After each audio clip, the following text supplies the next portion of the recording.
வணக்கம். நான் உங்க doctor Shanthi Krishna Raghu from Ashwin homeo clinic Trichy. இந்த வெயில் காலத்துல அதிகமா வரக்கூடிய ஒரு பிரச்சனை தாங்க இந்த மூலம். இந்த மூல தொந்தரவு பைல்ஸ்ன்னு சொல்லுவாங்க, ஹெமராய்ட்ஸ் அப்படின்னு மெடிக்கல் டேர்ம்ல சொல்லுவோம். இந்த ஹெமராய்ட்ஸ் அப்படின்றது ரொம்ப முக்கியமான விஷயமான ஆமாங்க, இது நம்மளோட டே டு டே லைஃப். எப்ப பார்த்தாலும் மோஷன் போயிட்டு வந்த பிறகு ஆசனவாயில எரிச்சல், ஒரு கடுகடுப்பு, அது மாதிரி ப்ளீடிங் ஆகுறது, அது மாதிரி பார்த்தோம்னா ரொம்ப அரிப்பு இருக்கிறது, இந்த மாதிரி உட்கார கூட முடியாத ஒரு டிஸ்கம்ஃபர்டான சூழ்நிலைகள், இந்த மாதிரிலாம் அந்த மூலம் ஏற்படுத்தும். அப்படிங்கிறதுனால இந்த வெயில் காலத்தில் அதுவும் இந்த மூல தொந்தரவு அதிகமாக வரும், அதிகமாக அதோட பாதிப்புகளை காட்டும். அப்படிங்கிறதுனால இன்னைக்கு நம்ம அந்த மூலத்தை பற்றி டிஸ்கஸ் பண்ணலாம். மூலம் அப்படிங்கிறது வேற ஒன்றுமே இல்லை. நமக்கு எப்படி காலில் வெரிகோஸ் வேணா நரம்பு சுற்றி இருக்கு, அது மாதிரி ஆசனவாய்க்கு போகக்கூடிய அசுத்த ரத்த குழாயோட வீக்கத்தை தான் நம்ம மூலம் அப்படின்னு சொல்கிறோம். ஸோ ஆனஸ்லையும் லோவர் ரெக்டம்லையும் இருக்கக்கூடிய இந்த வெயின்ஸ் இது என்ன ஆகும், என்கார்ஜ்மெண்ட் ஆகி வீங்கி, அந்த வீங்கின இது நமக்கு என்ன ஆகும்னா வலி, வின்னு தெரிக்கிற மாதிரி வலி, மோஷன் போகும்போது ரொம்ப ப்ரெஷர் பண்ணி மோஷன் கான்ஸ்டிபேட்டட் ஆகி மோஷன் முக்கி போகிறோம் அப்படின்னா அந்த வெயின் என்ன ஆகும், ரப்சர் ஆகி ரத்தம் வர்றது. ஸோ இதனால தான் மூலத்தில் ரத்தம் வர்றதை நம்ம பார்க்க முடியும். அது மாதிரி பார்த்தோம்னா மூலத்தில் அரிப்பு, அந்த புண்ணு ஏற்பட்டு வெடிப்பு, அப்படியே மோஷன் ஹார்டாக வரும்போது என்ன ஆகும்னா அந்த ஆசனவாய் சுற்றி வெடிக்கு. ஏன்னா இந்த மூலம் ஒரு இடத்த அடைச்சிக்கிட்டு இருக்கிறதுனால பாக்கி இருக்கிற இடத்துல வழியாக அந்த மோஷன், ஹார்டான மோஷன் வரும்போது ஆசனவாயில் வெடிப்பையும் சேர்த்து ஏற்படுத்தும். அதனால பயங்கரமான எரிச்சல், டெனஸ்மஸ்ன்னு சொல்லுவோம், ஒரு கடுகடுப்பு இருந்துகிட்டே இருக்கிறது. ஸோ அதனால ரத்தம் வர்றது, அதனால அரிப்பு ஏற்படுறது, இந்த மாதிரி நிறைய டிஸ்கம்ஃபர்ட் இந்த மூலம் ஏற்படுத்தும். இது வரத்துக்கு முக்கியமான காரணம்னு பார்த்தோம்னா மலச்சிக்கல். ரொம்ப நாளாக மலச்சிக்கல் இருக்கு அப்படின்னாலும், அது மாதிரி நம்ம வெயிட்டை லிஃப்ட் பண்ணுறதுக்கு ஒரு கனமான பொருளை தூக்குறோம், ரொம்ப ஸ்ட்ரெயின் பண்ணுறோம் அப்படின்னாலோ, இல்லைன்னா ரொம்ப நாள் லூஸ் மோஷன் போயிட்டே இருக்கு, டயரியா மாதிரி அடிக்கடி ஒரு நாளைக்கு 4-5 தடவை ஐபிஎஸ்லாம் போவாங்களா, அந்த மாதிரி மோஷன் அடிக்கடி போனாலுமே இந்த மூல தொந்தரவு வந்துடும். நார் சத்துள்ள உணவை இந்த காலத்து குழந்தைங்க சாப்பிட்றதே கிடையாது. காய்கறி சாப்பிடுங்கன்னா சாப்பிட மாட்டாங்க, பழங்கள் சாப்பிடுங்கன்னா சாப்பிட மாட்டாங்க. இந்த காய்கறி பழத்துல தாங்க ஃபைபர் இருக்கு. இந்த ஃபைபரை அதிகமாக எடுத்துக்காம இருக்கிறதுனால, லோவா எடுத்துக்கிறதுனாலையும் நமக்கு மூல தொந்தரவு வரலாம். அது மாதிரி பிரெக்னென்ட் உமனுக்கு மாசமா இருக்கும்போது பார்த்தோம்னா மூல தொந்தரவு வரலாம். ரொம்ப குண்டா இருக்கவங்களுக்கு அந்த ப்ரெஷர் அதிகமாகிறதுனால வரலாம். அது மாதிரி சிலர் இந்த ஆனல் இன்டர்கோர்ஸ் வச்சுக்குவாங்க அவங்களுக்கு. அது மாதிரி ரொம்ப நேரம் இந்த காலத்து பிள்ளைங்க ஃபோனை கையில் வச்சுக்கிட்டு, பெரியவங்களுமே சரி, டாய்லெட்டில் போய் ரொம்ப நேரம் உட்காந்துருக்காங்க. இது உங்களுக்கு மூலம் அப்படின்னு சொல்லக்கூடிய ஹெமராய்ட்ஸ் ஏற்படுத்துன்றதை மறந்துடாதீங்க. ஸோ அதனால ஃபோனை டாய்லெட் போகும்போது வச்சுட்டு போங்க.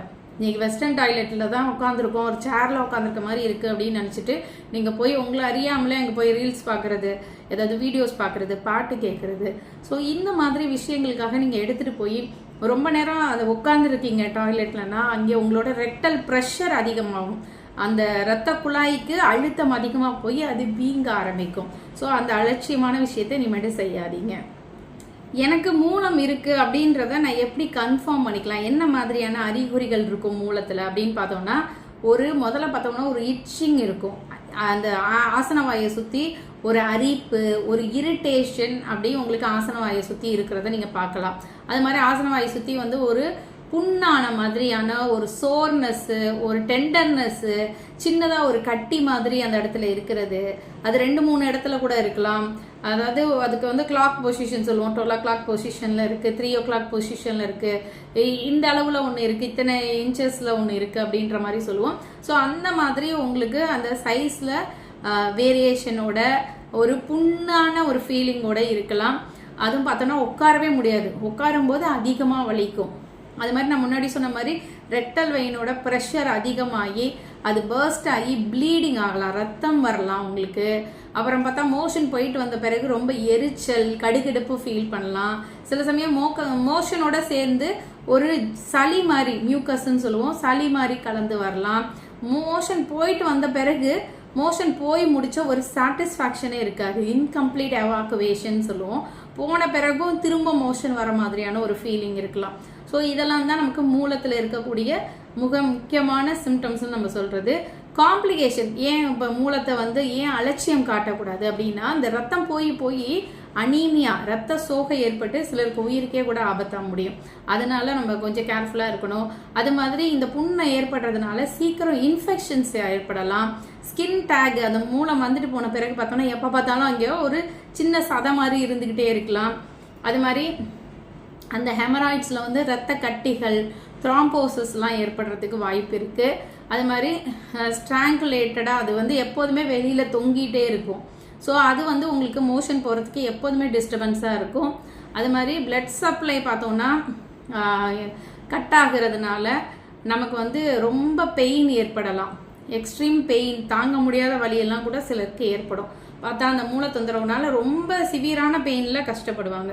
ஸோ இந்த மாதிரி காம்ப்ளிகேஷன்ஸ் எல்லாம் கொடுக்கறதுனால நம்ம மூலத்தை அலட்சியம் காட்டாமல் ப்ராப்பரான ட்ரீட்மெண்ட் எடுக்கணும். மோஸ்ட்லி பார்த்தோம்னா ஃபஸ்ட்டு டிகிரி, செகண்ட் டிகிரி அப்படின்னு மூலத்தில் நிறைய டிகிரிஸ் இருக்குது. எப்போதுமே மூலம் வெளியில் பெருசாக இருக்கிறதுக்கு சர்ஜரி பண்ணணும் அப்படின்னு சொல்லுவாங்க.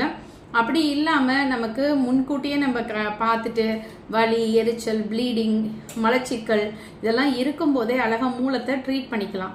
வித்தவுட் அறுவை சிகிச்சை, எந்த விதமான அறுவை சிகிச்சையுமே இல்லாமல் மருந்துகள் மூலமாகவே இந்த மூலத்துக்கு போகக்கூடிய அசுத்த ரத்த குழாய் வெயின்ஸ் இருக்குல்ல, அந்த வெயின்ஸோட ப்ரெஷர் அழகாக குறைச்சிட்டு நம்ம நார்சத்துள்ள காய்கறிகள், கீரை, பழங்கள், நிறைய ஒரு நாளைக்கு 3 லிட்டர் தண்ணி, அதுக்கு மாதிரி சரியான ஓய்வு, ரொம்ப நேரம் உட்காந்தே வேலை செய்கிற மாதிரி இருந்தால் அப்பப்போ எந்திரிச்சு நடந்துட்டு போயிட்டு வர்றது, எந்திரிச்சு போய் ஒரு தண்ணி குடிச்சிட்டு நடந்து போயிட்டு வந்தீங்கன்னா கூட உங்களுக்கு ரெக்டல் வெயினோட ப்ரெஷர் குறையும். மோஸ்ட்டாக பார்த்தா அந்த டிரைவர்ஸு, சீட்லேயே லாங் டைம் உட்காந்து இருக்கவங்களுக்கும் இந்த மூல தொந்தரவு வரும்.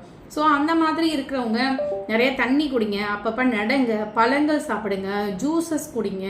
ஸோ இந்த மாதிரிலாம் நீங்கள் பண்ணும்போது மூலம் வராமல் தடுத்துக்க முடியும். ஸோ நிறைய காய்கறி, நிறைய கீரை, பழங்கள், காய்கறியில் பார்த்தோன்னா வாழைத்தண்டு, வாழைப்பூ, அவரைக்காய், புடலங்காய், பீன்ஸு, இந்த மாதிரி நாருள்ள காய்களை நல்லா சேர்த்துக்கோங்க. அதனால் இந்த வெயில் காலத்தில் 3 லிட்டருக்கு கம்மியாக தண்ணியே குடிக்காதீங்க. இளநீர் குடிங்க, ஜூஸ் குடிங்க, நொங்கு சாப்பிடுங்க. ஸோ அது மாதிரி காய்க்கு டெய்லி ஒரு கீரை சேர்த்துக்க பாருங்கள். அட்லீஸ்ட் டெய்லி ஒரு வாழைப்பழம்னாச்சும் சாப்பிடுங்க. பழங்கள்லாம் வந்து ஜூஸாக குடிக்காதீங்க. பழங்களை தோலோட, ஆப்பிள்னா தோலோட சாப்பிடுங்க, கொய்யானா தோலோட சாப்பிடுங்க, திராட்சையெல்லாம் தோலோட மென்று சாப்பிடுங்க. ஆரஞ்செல்லாம் வந்து ரொம்ப இதாக இருக்கிற தோலை மட்டும் எடுத்துகிட்டு அப்படியே தோலோட மென்று சாப்பிடுங்க. அதுதான் ஃபைபர். அந்த ஃபைபர் என்ன ஆகுனா மோஷன் ஃபார்ம் ஆகி மோஷனில் தண்ணியை பிடிச்சி வச்சுருக்கும் போது தான் என்ன ஆகுனா மலம் வந்து எளிமையாக வெளியேற்ற முடியும். அப்போ தண்ணியோடு இருக்கும்போது அந்த ரெக்டம் ட்ரை ஆகாது. அதனால் மோஷன் போய் உட்காந்தோடனே ஈஸியாக வரும்.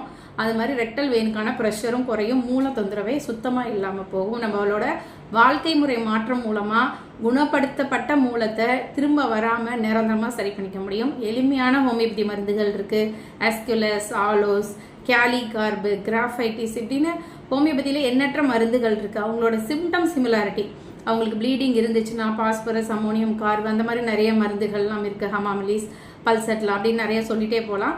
அது மாதிரி ப்ளீடிங் இருக்கா, ப்ளீடிங் இல்லாமல் இருக்கா, எரிச்சல் இருக்கா, எந்த சைஸில் இருக்குது, மோஷன் போகும்போது மூலம் வெளியில் வருதா, மூலம் வெளியில் வந்த பிறகு அதை கை வச்சு தள்ளுற மாதிரி இருக்கா, ஸோ இந்த மாதிரி அவங்களுக்கு மலச்சிக்கல் கூட இருக்கா, எல்லாத்தையும் ஒரு ஆராய்ஞ்சு சரியான மருந்தை ஒரு ஹோமியோபதி டாக்டர் தேர்வு செஞ்சு கொடுத்துட்டாங்க அப்படின்னு சொன்னால் 3 மாத காலத்தில் உங்கள் மூல பிரச்சனைக்கு முற்றுப்புள்ளி வச்சு திரும்ப வராமல் நிரந்தரமாக மருந்துகள் மூலமாகவே சரி பண்ண முடியும்.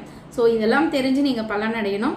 நான் சொன்ன டிப்ஸ் எல்லாம் ஃபாலோ பண்ணிவிட்டு மூலத்தை நிரந்தரமாக முற்றுப்புள்ளி வச்சுக்கோங்க. இன்றைக்கி இருக்க குழந்தைகளுக்கு எல்லாருக்குமே மூலம் வரக்கூடிய ஒரு பாதிப்பு அவல நிலை இருக்குது. ஏன்னா ஃபைபர் எடுக்கிறதில்ல, சரியான தண்ணி குடிக்கிறதில்ல, டாய்லெட்டில் போய் ரொம்ப நேரம் உட்காடுறாங்க. ஸோ இதெல்லாம் அவங்கள கரெக்ட் பண்ண சொல்லுங்கள். ஸோ மறக்காமல் இந்த வீடியோ எல்லாருக்கும் ஷேர் பண்ணுங்கள். இந்த வெயில் காலத்தில் இந்த மூல தொந்தரவுனால பாதிக்கப்படுற எல்லாருக்குமே இது பயனுள்ளதாக இருக்கும். நன்றி.